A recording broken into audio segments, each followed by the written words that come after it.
Can you open the door, please? Brooklyn's biggest hospital is flat out. An emergency room that's become a battle zone. Can you guys do it up there? Where there's a constant stream of COVID-19 casualties. So we're now in the critical care area of the emergency department.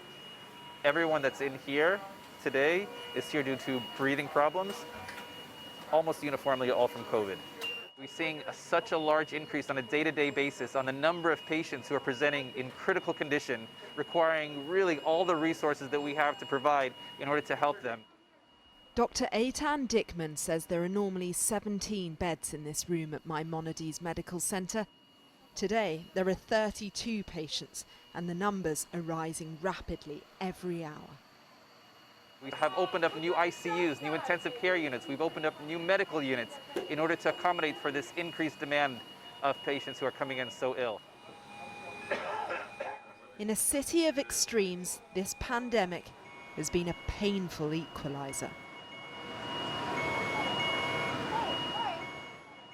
This is an intense, demanding and desperate atmosphere in here. The patients keep coming. And it's not just the elderly, it's the young too. And they're all struggling.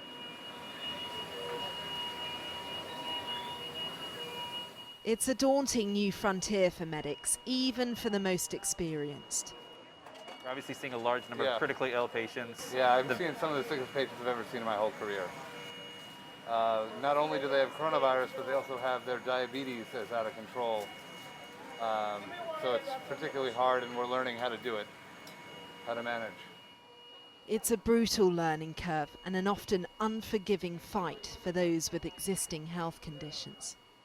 Really the main effect that we're seeing is a significant effect on impairing the lungs' ability to provide the oxygen that the body needs, and then it spreads. It affects the heart, it affects the kidney, ultimately, unfortunately, oftentimes taking the ultimate toll.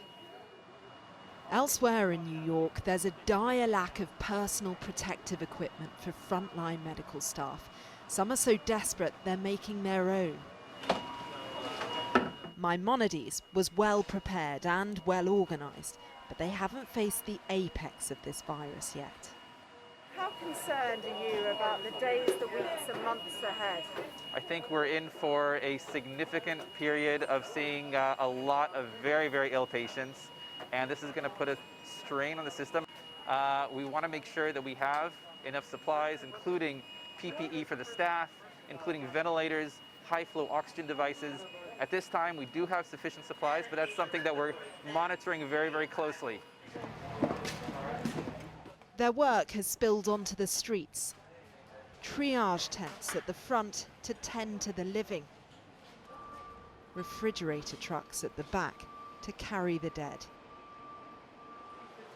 But here, brave doctors and nurses are working every minute, risking their lives so they can save others. Cordelia Lynch, Sky News, New York.